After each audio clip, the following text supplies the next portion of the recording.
Nous vous saluons dans les noms puissants de notre Seigneur et Sauveur Jésus-Christ de Nazareth.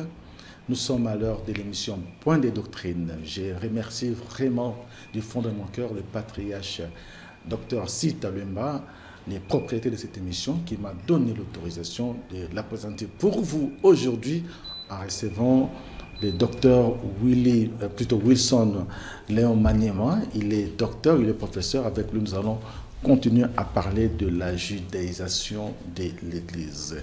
Qu'est-ce que la judaïsation? Évidemment, vous avez constaté depuis un certain temps, dans les milieux chrétiens, dans les ministères chrétiens aujourd'hui, il y a de plus en plus de pratiques, des rituels qui ne viennent pas de la Bible, mais qui sont issus de la tradition juive et qui sont en train d'être utilisés.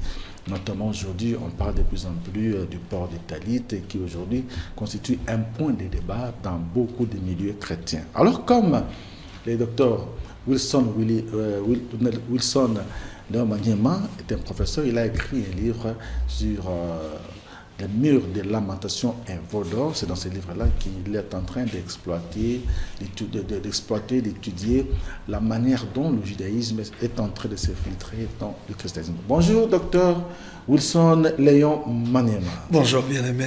Merci. Nous sommes dans la joie de vous recevoir pour la suite de ce que nous avons commencé à parler la fois passée, à savoir l'infiltration du judaïsme. De plus en plus, il y a des pratiques, des rituels qui se font dans l'Église, qui n'ont rien à voir avec le christianisme, qui n'ont rien à voir avec la parole sainte de Dieu que nous devrions prêcher. Alors c'est ainsi que vous êtes fait l'avocat du christianisme pur. Exact. En démontrant à la population, au peuple de Dieu, qu'il est vraiment dangereux de se fier à ces genres de situations. Alors aujourd'hui, nous allons continuer à parler de la judaïsation, de l'infiltration. Nous allons aujourd'hui essayer de voir quelques éléments, n'est-ce pas, clés, quelques signes, quelques habitudes, quelques rituels, quelques concepts dans l'Église aujourd'hui qui relèvent de judaïsme. Alors aujourd'hui, si vous pouvez nous rappeler un peu les fondements du judaïsme et en quoi il est différent de christianisme. Alors que le judaïsme aussi tire son origine de Moïse, de la loi que Dieu avait donnée à Moïse. Merci beaucoup, homme de Dieu. Déjà par cette expression, la judaïsation, nous comprenons et nous voyons l'action de mettre la loi judaïque en pratique.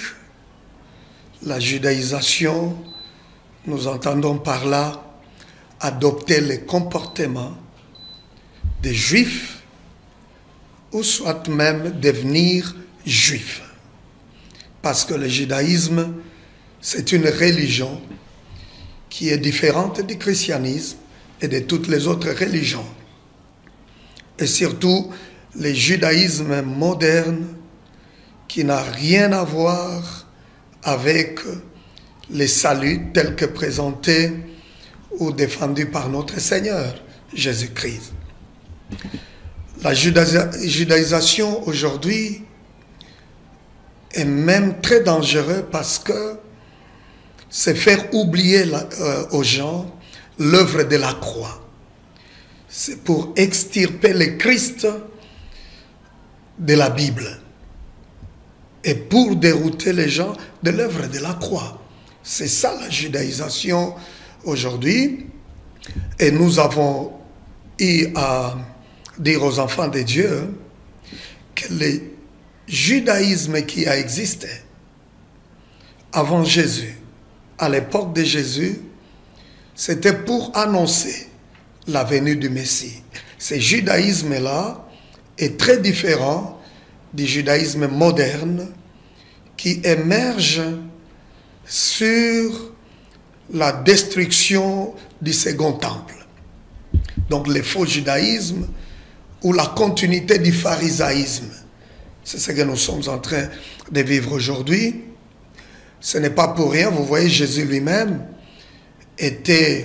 avait le langage même très dur envers les pharisaïsmes, ainsi que même les apôtres. Même les pères de l'Église étaient contre le pharisaïsme, ce que nous appelons autrement le judaïsme. Et il est important aux chrétiens de comprendre qu'il y a une grande différence. Il y a une séparation entre le judaïsme et le christianisme. Je suis très reconnaissant à ce que le patriarche, Papa Sita Luemba, parce que c'est lui qui a préfacé cet ouvrage, Le mur de lamentation, un veau d'or. C'est un livre qu'on peut trouver aussi ici à Kinshasa, sur le marché. Oui, pour ceux qui voudront avoir ces livres, peut-être avec votre permission à la fin, on pourra donner le numéro de contact. Voilà ce qu'il a dit quelque part. Je prends une déclaration ou une phrase. Dans ce livre, l'auteur démontre que ces deux mouvements spirituels ou sciences occultes sont liés au judaïsme. Là, il parle de l'ordre de Melchisédek, voilà, et autres. Maintenant, dans Luc chapitre 5, 33-39, et il présente ça comme un argument de taille qui dénote la séparation entre le judaïsme et le christianisme. Rappelez-vous de cette parabole, n'est-ce pas, de vieilles outres, le vin nouveau. Et on ne peut pas mettre le vin nouveau dans de vieilles outres, ça va se casser. On ne peut pas prendre une pièce d'un habit neuf et coudre sur un habit. Voilà, ça va se déchirer. Et là, il s'agit de deux religions, si je peux dire ainsi. Il s'agit du judaïsme et du christianisme. Il y a une séparation et les deux ne peuvent pas marcher ensemble. Alors, vous voulez dire qu'en principe, Jésus lui-même était dans la culture judaïque, n'est-ce pas? Il est né comme juif, il est né juif, et on l'a vu même à un certain âge discuter avec les anciens, les pharisiens, Donc vous voulez dire par là qu'à partir du moment où Christ est mort sur la croix, est arrivé, le judaïsme devait disparaître. Le judaïsme n'avait plus son sens d'exister. La mort de Jésus à la croix a rendu le judaïsme inutile. La mort de Jésus a supprimé le judaïsme. Pour quelle raison? Parce que le judaïsme annonçait la venue du Messie. Donc, tout ce qu'on a comme image, que ce soit dans le tabernacle, le temple, ça représentait le Messie Jésus. Et une fois que le Christ est venu, il est mort à la croix, on n'a plus besoin de tous les sacrifices comme ça se faisait sous l'ordre religieux ancien. Parce que Jésus lui-même et ses sacrifices, cet autel ultime. Donc toutes les lois ont été accomplies en Jésus-Christ. Donc le judaïsme tel que nous le vivons aujourd'hui, c'est une fabrique des pharisiens et sadducéens qui ne voulaient pas de cette nouvelle doctrine. Et d'ailleurs, Jésus en avait payé les frais en mourant sur la croix. Oui, exact. Donc ce que nous vivons aujourd'hui, ce n'est même pas conforme au vrai judaïsme. Ah bon? Ce n'est même pas conforme. Et même les trois courants du judaïsme que nous avons aujourd'hui, il y a le judaïsme conservateur, le judaïsme orthodoxe, il y a le judaïsme... il y en a trois courants, l'autre va venir pendant que nous sommes en train de parler, oui. Et tous les trois, il y a... je voulais parler du judaïsme réformé. Tous les trois courants, il n'y a aucun qui est conforme à la foi biblique. Tous les trois courants. Par conséquent, comme c'est le judaïsme qui est fondé sur la loi orale qu'on appelle la Kabbale, il n'y a aucun qui est conforme à la loi, à la loi écrite que Dieu avait donnée à travers Moïse, voilà, pour son peuple élu. Par conséquent, ça ne peut pas séduire un chrétien. Alors aujourd'hui, nous voulons être beaucoup plus pratiques par rapport à notre livraison de la foi, parce que nous avons interprété théorie, nous avons essayé de démontrer l'origine plutôt du judaïsme moderne. Vous avez parlé de l'oralité, de la loi orale, et aussi de cette fabrique-là par rapport aux juifs, aux pharisiens. Mais aujourd'hui, nous voulons être un peu beaucoup plus précis. Quels sont ces signes qu'on peut observer aujourd'hui à l'Église qui démontrent qu'il y a infiltration du pharisianisme, plutôt du judaïsme, dans la foi chrétienne aujourd'hui. Bien, il y a beaucoup d'objets qu'on peut aujourd'hui retrouver dans l'Église qui montrent combien même des chrétiens qui sont fascinés par ce judaïsme, et il ne faut pas appeler simplement judaïsme, peut-être important d'ajouter le judaïsme rabbinique, le judaïsme talmudique. Pourquoi? Parce que c'est le judaïsme qui se fonde sur les enseignements du Talmud. Comme nous avons dit la fois dernière, et le Talmud n'est qu'une version écrite de la loi orale. Qui n'a rien à voir avec la loi que Dieu avait donnée à Moïse. Pas du tout, pas du tout. Alors, c'est ce judaïsme-là qui est apostasié. C'est ce judaïsme qui vient de Babylone, avec tous ces enseignements qui ne sont pas d'ailleurs bibliques. C'est le cas aujourd'hui du vêtement qu'on appelle talit. Talit, oui. Qui n'est pas biblique, qui ne se trouve même pas dans le judaïsme. Donc, et avec ces franges, regardez, Jésus lui-même, d'ailleurs, il décrit la manière dont vous allez observer avec les Juifs qui prolongeaient, ça c'est à l'époque de Jésus, qui prolongeaient leur phylactère pour montrer qu'ils étaient saints. Et Jésus dit que ces gens étaient hypocrites parce qu'ils voulaient se faire voir devant tout le monde qu'ils étaient saints à partir de leur phylactère, de longues franges. Et la Bible dit il les prolongeait. Donc là, il n'y avait pas de talit. Le talit, c'est venu après avec les rabbins. Donc à l'époque de Jésus, ça n'a pas existé. Même dans l'Ancien Testament, ça n'a pas existé. Parce que le talit a deux parties. Donc le vêtement, l'habit là et les franges.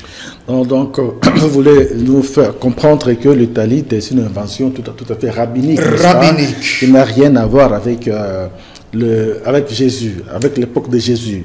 Ça n'a rien à voir, vous ne trouvez pas ça. Ce n'est même pas dans l'Ancien Testament, même dans le Nouveau Testament, la Nouvelle Alliance, ça n'existait pas. Alors que la Bible nous dit que, nous raconte l'histoire de cette femme qui a souffert de la perte de sang depuis une douzaine d'années, oui, sans avoir trouvé des réponses, mais lorsqu'il a touché la robe de Jésus, oui, d'aucuns pensent qu'il s'agirait aussi du talit, ou des franges. Des franges, et c'est là complètement guéri. Et voilà pourquoi, par rapport à cette image-là, car Jésus, portant cette frange-là pour nous, enfin pour ceux qui le disent, oui, aujourd'hui, nous avons pleinement le droit aussi de porter le talit, parce que en fait, c'est l'évolution de la foi, l'évolution des pratiques juives. Oui. Si, peut-être avec votre permission, que nous puissions lire ces versets bibliques, oui, c'est dans Matthieu chapitre 9, verset 20, la Bible dit, d'ailleurs le verset est très clair, « Et voici une femme atteinte d'une perte de sang depuis 12 ans, s'approcha par derrière et toucha le bord de son vêtement. » Maintenant, écoutez cette partie, car elle disait en elle-même, si je puis seulement toucher son vêtement, je serai guéri. Donc la femme n'a même pas dit, si je puis seulement toucher le talit, si je puis seulement toucher les franges. Pour ça qu'elle l'a touché, et la Bible ne dit pas que c'était même les franges. Bon, disons, cela fait partie de l'ignorance de cette dame-là qui ne connaissait pas les concepts utilisés dans la désignation des accoutrements des hommes de Dieu à l'époque. Bien, vous savez que... Quelqu'un peut vous toucher sans pour autant savoir que cette technique que vous avez touchée s'appelle tel. C'est ça aussi le problème. Elle n'était pas forcément dans la tradition, dans la culture juive. Oui, ça la Bible... Sacerdotale même, oui. Voilà, la Bible ne le dit même pas. Ok. Mais ce qui est important ici, pour ceux qui défendent, qui prennent ces versets, parce qu'aujourd'hui, il y a des gens, pour vendre les talits, ils évoquent ces versets de la Bible, en disant que cette femme qui a souffert pendant tout ça, a touché au talit, elle a touché le frange, elle était guérie complètement. C'est ainsi que vous voyez aussi aujourd'hui, il y a des marchands. Il y a des gens pour arnaquer ceux qui sont ignorants, viennent avec les talits, et c'est devenu même la superstition. Si vous touchez ici, vous serez guéri, tout en évoquant ces versets qui, nulle part, on montre qu'elle a touché au talit, parce qu'à l'époque de Jésus, ça n'existait pas. Et même si c'était les franges, comme Jésus était juif, il a observé quelques rituels juifs avant sa mort à la croix, mais ce n'était pas le talit, ça ne pouvait pas être le talit. Et les franges à l'époque de Jésus étaient un signe de sainteté. Mais cette femme n'a pas touché parce qu'elle était incitée pour toucher à la sainteté attachée à un habit. Mais elle, c'est cette confiance, ce qui était en elle, si je peux toucher les habits, les vêtements de cet homme, je serai complètement guéri. Donc, elle était derrière, son état exigeait qu'elle soit derrière, et c'était facile qu'elle touche Jésus par derrière son vêtement. Alors, comment est-ce que l'usage, l'infiltration, même l'utilisation plutôt de talit est devenu de plus en plus pratique courante chez nous? C'est quelque chose qu'on n'observait pas il y a de cela deux décennies, il n'y en avait pas. Pourquoi tout d'un coup il y a cet engouement-là et puis il y a autant de débats autour de talit? Comment c'est arrivé jusqu'ici? En fait, disons que ce sont ces pratiques occultes issues des enseignements ésotériques, malheureusement c'est triste, des enseignements rabbiniques. Ces rabbins qui ne sont jamais d'accord avec le christianisme, mais malheureusement nous observons aujourd'hui, ce sont ces enseignements-là qui se sont infiltrés dans le corps de Christ, dans l'Église. Et l'Église devient peu à peu une Église apostate. Parce que ces vêtements-là, c'est une invention non biblique, mais rabbinique. Et soutenue aussi par les Talmuds. Parce que les gens sont fascinés par tout ce qui vient d'Israël, tout ce qui vient des rabbins. Vous savez, quand on parle du talit, le talit a deux parties importantes pour les rabbins. C'est le vêtement lui-même, le talit. Et la deuxième partie, ce sont les franges. Ce sont les franges qui ont une signification spirituelle. On accorde beaucoup de spiritualité aux franges. Et même leur façon de nouer cela ont un sens mystique. C'est la raison pour laquelle, même dans cet ouvrage, le mur de lamentation, un veau d'or, et je dis clairement qu'un chrétien, quelqu'un qui se dit chrétien, sauvé par le sang de l'agneau, ne peut en aucun cas porter le talit. Parce que les franges ont leur signification, c'est tout un message qui est en désaccord avec l'enseignement biblique. Alors, un chrétien ne peut pas porter cela. Et l'arrangement des fils, des nœuds, parce que quand vous voyez ces talits, il y a des fils, il y a des nœuds, la manière comment ils nouent leur talit. Et ils disent quoi? Il y a 4 fils qui traversent les coins et sont doublés en arrière. Et les rabbins disent que les franges là et la manière de nouer, ça fait 613 commandements qu'on appelle en hébreu mitzvot. Ce qui veut dire la personne qui porte le talit, avec des franges, il est obligé d'observer les 613 commandements. Les 613 lois. Cependant, il y a même des lois qui sont encore attachées au service du temple, les temples qui n'existent pas. Alors celui qui les porte est obligé d'observer cela. Ce qui est triste, nous avons des gens qui portent les talits, certains par ignorance, d'autres savent ce qu'ils font. Qu'est-ce que cela veut dire, observer les 613 commandements? Autrement, ce n'est plus reconnaître l'œuvre de la croix, la grâce. On rejette la grâce, comme Paul disait aux Galates, vous qui avez commencé par l'esprit, mais vous terminez par la chair, qui vous a ensorcelé? Voyez-vous. Donc, quelqu'un qui porte les talits, nous comprenons dans un langage biblique qu'il est envoûté, qu'il est ensorcelé. Parce que vous ne pouvez pas abandonner la grâce, retourner dans la loi. Et c'est ce que les gens sont en train de faire aujourd'hui. Malheureusement, il y a encore beaucoup d'ignorants. S'il vous plaît, est-ce que les talits là confèrent-ils une certaine puissance, un certain pouvoir au porteur? Tout à fait, tout à fait. Déjà, comme c'est toute une doctrine. Et moi, je dis toujours que derrière chaque doctrine, il y a un esprit. Ça peut être le Saint-Esprit ou l'esprit démoniaque. Il y a un pouvoir satanique, vraiment un pouvoir qui dérive de l'enfer. Regardez. Aujourd'hui, dans certains, je ne sais pas si on peut appeler église, mais moi j'appelle sanctuaire de Satan, vous verrez des gens qu'on appelle le prophète, avant de prier pour les malades, on va couvrir la personne avec les talits. Si on te couvre comme ça, et après, c'est la guérison. C'est ça la superstition, la sorcellerie. Il y a un pouvoir qui est satanique. En dehors de ça, une autre preuve, j'ai écrit ici, les Juifs attachent la plus grande importance à l'arrangement des fils et des nœuds.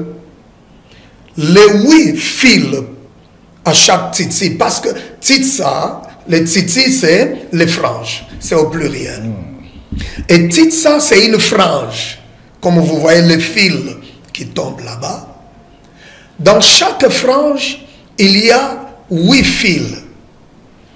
Maintenant, l'explication rabbinique dit quoi? Pas biblique, mais rabbinique. Les rabbins disent que les 8 fils représentent les 7 cieux avec notre terre, c'est-à-dire ça fait 8. Vous comprenez? Et ça vient de l'exégèse rabbinique qu'on appelle la gématrie, qui n'a rien à voir avec l'exégèse que nous enseignons, que nous avons eu dans nos écoles théologiques, qui nous apprend comment analyser, interpréter les Saintes Écritures d'une manière orthodoxe. Déjà, si je dis qu'un chrétien ne peut pas porter les talits, parce que porter les talits autrement veut dire croire qu'il existe 7 cieux. Ce sont les enseignements du judaïsme rabbinique. C'est aussi le Coran qui parle de 7 cieux, mais la Bible ne parle pas de 7 cieux, la Bible parle de 3. Rappelez-vous de l'apôtre Paul dans 1 Corinthiens 12, 1 à 4. Et quand il parle du 3e ciel, là où habite Dieu, il appelle ça autrement le paradis. Alors pour les rabbins, pour le faux judaïsme, il y a 7 cieux. Et avec notre terre, ça fait 8. Et c'est représenté par les tzitza, une des franges que les gens portent dans les talits. Vous allez comprendre par là que quelqu'un qui se dit chrétien ne peut pas défendre un tel enseignement. Vous ne pouvez pas porter le talit.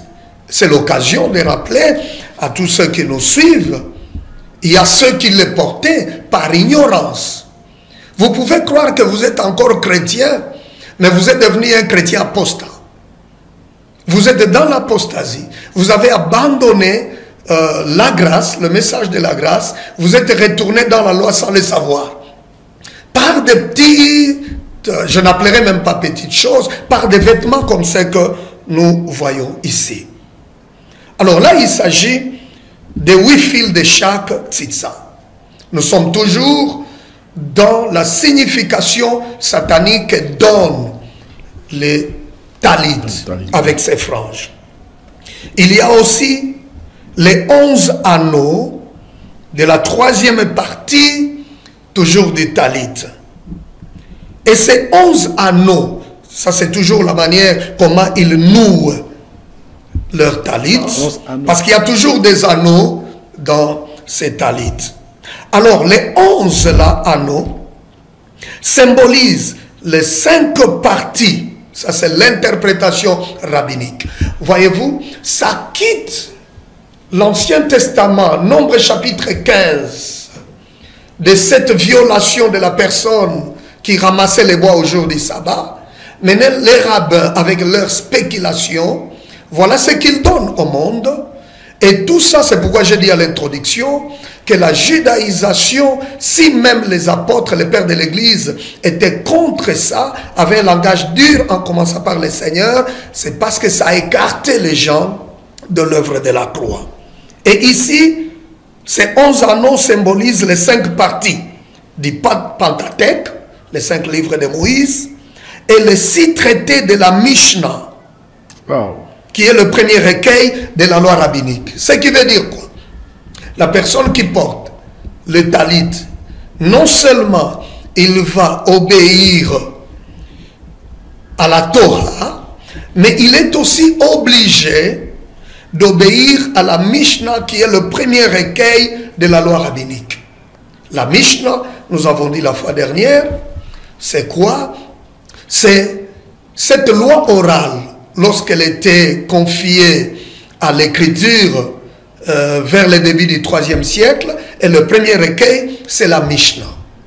Et la Mishnah, ses écrits ne sont pas conformes à la parole de Dieu. Donc c'est lui qui porte les talits. Je vais me poser encore la question. Tous les chrétiens qui portent les talits, sont-ils conscients ou ils sont ignorants? Certainement, ils sont ignorants, parce que s'ils avaient tous ces éclaircissements par rapport à cette alliance, cette relation avec ce mysticisme-là, je pense qu'ils n'allaient pas du tout à les porter. Alors, si ils sont... il y en a qui le font parce qu'ils y sont initiés. Exact. Pour ceux qui sont ignorants, donc il est encore grand temps de laisser ces histoires aux Juifs eux-mêmes, parce que ça ne nous concerne pas. Laissez les Juifs avec leur tradition. C'est ce qu'on appelle la tradition orale. Nous avons la tradition écrite. Nous avons la parole de Dieu révélée. On n'a pas besoin de recourir à une tradition orale. Tradition orale, en lingala, on peut appeler ça bokoko. Oui, oui. Donc, comme chacun de nous, d'où il vient, il a son bokoko, sa tradition orale. Voilà, il y a des chrétiens qui quittent ici, des Congolais, pour aller ramasser les bokoko de certaines personnes qu'on appelle juifs. Voyez-vous. Et vous allez continuer à vous appeler, que les gens vous appellent chrétiens, pendant que vous êtes entré dans le syncrétisme. Et une chose que Dieu ne peut en aucun cas tolérer. Donc vous ramassez la loi des rabbins qui ne croient même pas en Jésus, leur tradition, et vous mettez ensemble avec quoi? Avec la loi de Moïse, pas même avec la nouvelle alliance, parce que ces choses ne concernent pas la nouvelle alliance. Ça, c'est les 11 anneaux. Mais il y a aussi, tout ça, ça vient de ce qu'on appelle la gématrie, c'est-à-dire l'exégèse rabbinique. Parce qu'avec l'exégèse rabbinique, on peut prendre votre prénom, votre nom, chaque lettre, on lui accorde un chiffre. Voyez-vous? Donc c'est ce qu'ils font. Il y a la 13e partie des tzitzi, selon la gématrie rabbinique. Les 13 premières parties des tzitzi, prochainement, comme vous le dites, ça sera important qu'on montre comment il noue, totalise 26. 26. Selon leur calcul. Le chiffre 26. Chiffre 26.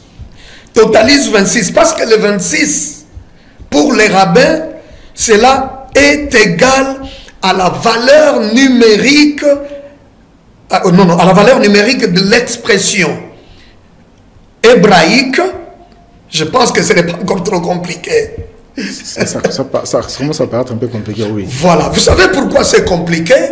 Parce que la Kabbale juive, c'est quelque chose de très compliqué. Et le Seigneur ne nous a pas donné le salut à travers un message compliqué. Le message de la croix est très simple. Et la puissance de Dieu réside dans la simplicité. Mais les gens entrent dans des choses compliquées pour compliquer leur foi, pour compliquer leur avenir. Cependant, Jésus, avec toute simplicité, il est mort à la croix. Il dit que quiconque croit en lui sera sauvé. Pas de choses compliquées. Maintenant, ici, le 26, oui, qui est égal à la valeur numérique de l'expression hébraïque. Quelle est cette expression hébraïque? Hashem Ehad. Hashem. Hashem Ehad. Hashem Ehad. Peut-être que je n'ai même pas bien prononcé, parce que les H ici, ça a un son guttural.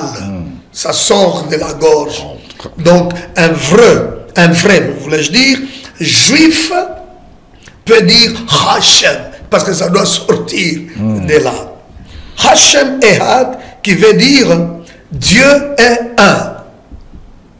Ça, c'est le chiffre 26, qui a cette valeur. Donc, Dieu, chiffre 26 veut dire Dieu est un. Dieu est un. Maintenant, c'est mystique. C'est la sorcellerie. Donc, c'est lui qui porte le talit. Il est en train de déclarer Dieu est un. Mais là, il y a un problème. On ne cite pas Yahweh est un. On cite qui alors? Hashem. J'ai écrit ça dans cet ouvrage, Les dangers de l'humanisme, parce que c'est depuis au IIIe siècle, avant l'ère chrétienne, que les érudits juifs cherchaient par tous les moyens comment détruire, supprimer le nom de Yahweh. Parce que pour eux, disent-ils, ça c'est juste un prétexte, que le nom de Yahweh est trop saint. Alors il ne faut pas citer le nom de Yahweh. C'est comme ça qu'ils ont ajouté des voyelles qui dérivent de la loi orale. Pour inciter les gens à faire quoi? À appeler Yahweh Adonai, appeler Yahweh Elohim, et que les gens n'appellent plus Yahweh. Ils ont cherché par tous les moyens comment supprimer cela. Et comme substitut, ils ont remplacé. À la place de Yahweh, ils ont mis Hashem. Hashem. C'est comme ça quand vous allez aujourd'hui en Israël. Les Juifs ne citent pas le nom de Yahweh. Les Juifs rabbiniques. Rabbiniques. Et c'est le nom par lequel Dieu s'est révélé. Maintenant, quand on parle de Hashem, Hashem signifie le nom.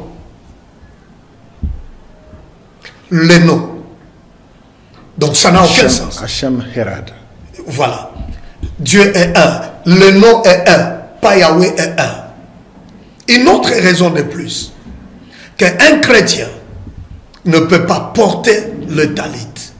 Parce que ça lui dit que le nom. Alors, c'est qui ces noms-là? C'est la question que je voulais justement poser. Les noms.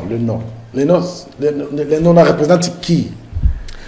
Cette histoire vient de la Mishnah. Mishnah Sota, là je lis dans Les dangers de l'humanisme, Sota, chapitre 7, verset 6. Le Mishnah, c'est le premier recueil de la loi. Voilà, de la loi orale, rabbinique. Et ça vient de là. C'est cette même loi orale qui a placé les voyelles sur les tétragrammes de Yahweh. pour que les gens, on a appris même à l'école, en théologie, pour que les gens ne citent pas Yahweh, mais qu'ils soient incités à prononcer Adonai à la place de Yahweh. Mais les Juifs, à l'époque ancienne, quand ils étaient dans les temples, ils prononçaient Yahweh. Mais quand ils sont en dehors du temple, c'est là qu'ils prononçaient Adonai. Mais Adonai, c'est aussi le nom de Dieu. Nous chantons cela. Nous chantons cela. Nous chantons Adonai, El Shaddai. Oui. Mais oui, vous savez, quand nous on cite, quand vous citez Adonai, en vous, vous avez Yahweh, n'est-ce pas? Oui. Mais eux, en incitant les gens à ne pas prononcer Yahweh, qu'ils citent Adonai, ce n'était pas le Dieu créateur. C'est pour cette raison, regardez, les évangiles gnostiques aujourd'hui, qui viennent aussi du faux judaïsme, disent que le Dieu créateur, c'est un faux Dieu. C'est un Dieu méchant. Waouh! Ils disent qu'ils font la différence entre Christ et Jésus. Que le Christ est entré en Jésus le jour de son baptême. Que ce n'est pas Christ qui est mort à la croix.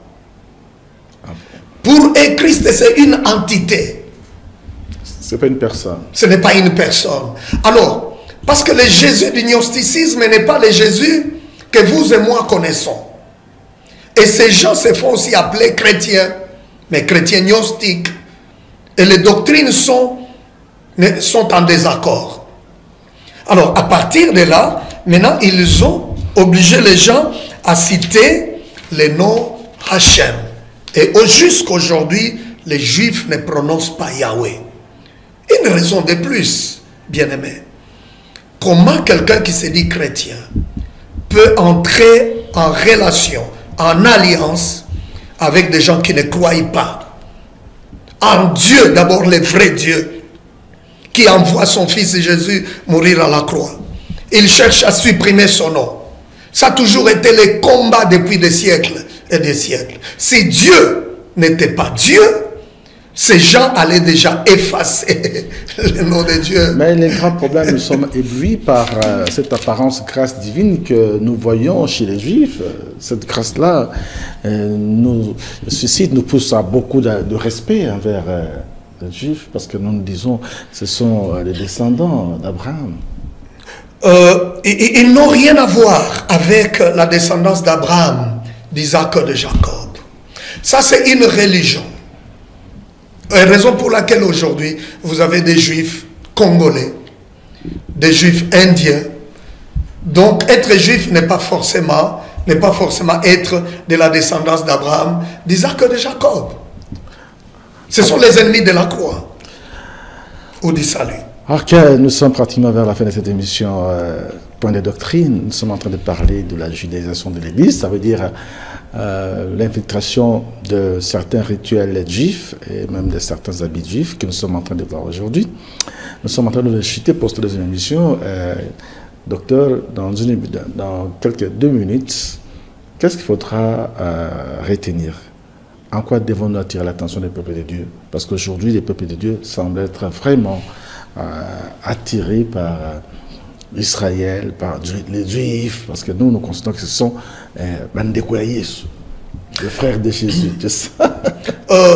Quelque chose de très important que nous pouvons retenir, le Seigneur lui-même a supprimé, a enlevé ces statuts qui donnaient un certain privilège de supériorité aux Juifs. La Bible dit aujourd'hui qu'il n'y a ni Juif, ni Grec, ni esclave, ni maître, ni femme, ni homme. Nous sommes tous un en Jésus-Christ. Donc le salut, ce n'est pas parce que vous faites appeler juif, mais le salut, c'est en Jésus seul. Jésus a enlevé cette différence-là. Voilà, merci beaucoup, Dr Wilson. Sinon, on aimerait un peu avoir ces livres-là, essayer de lire en profondeur le mur de lamentation, un veau d'or. Comment on peut l'avoir? Bien, ceux qui voudront avoir les livres, ils peuvent contacter le numéro 089 089 38 38 40 40 729. 729. Ok. Tout simplement entrer en contact avec le patriarche Dr Sita Luemba, Voilà. je crois, et Voilà. vous pourrez avoir ça. Voilà, pour aujourd'hui, nous sommes obligés de nous arrêter ici. Je sais qu'il y a beaucoup de choses à dire. Nous avons prévu comme ça de faire 3 émissions sur, Oui. sur ce sujet. Ça, c'est la deuxième. Aujourd'hui, nous sommes longuement étendus sur les Talits. Vous comprenez donc que à partir de cette émission Point de doctrine, vous avez des éclairages et que nous ne devons pas nous faire abuser par ces ports-là, car Jésus ne l'a jamais porté et c'est une fabrication rabbinique datant d'après la période de Jésus-Christ. Jésus étant mort sur la croix, il donne la grâce d'être sauvé dans un message tout à fait particulier, tout à fait simple, qui n'a rien de complications, qui n'a rien de mythique. Donc ne soyons pas éblouis par les mysticismes, par certaines formes de mystique que nous pouvons que les gens peuvent présenter sous forme de rituels et d'accoutrements. Ne soyez pas éblouis, croyez en Dieu et croyez en Jésus, vous serez sauvés. Merci beaucoup, docteur Wilson Léon Maniema. Merci. Nous allons vous retrouver la fois prochaine pour beaucoup plus de profondeur pour ce thème sur la judaïsation de l'Église aujourd'hui. Que Dieu vous bénisse. Amen. Nous allons vous retrouver la fois prochaine. Merci. Au revoir.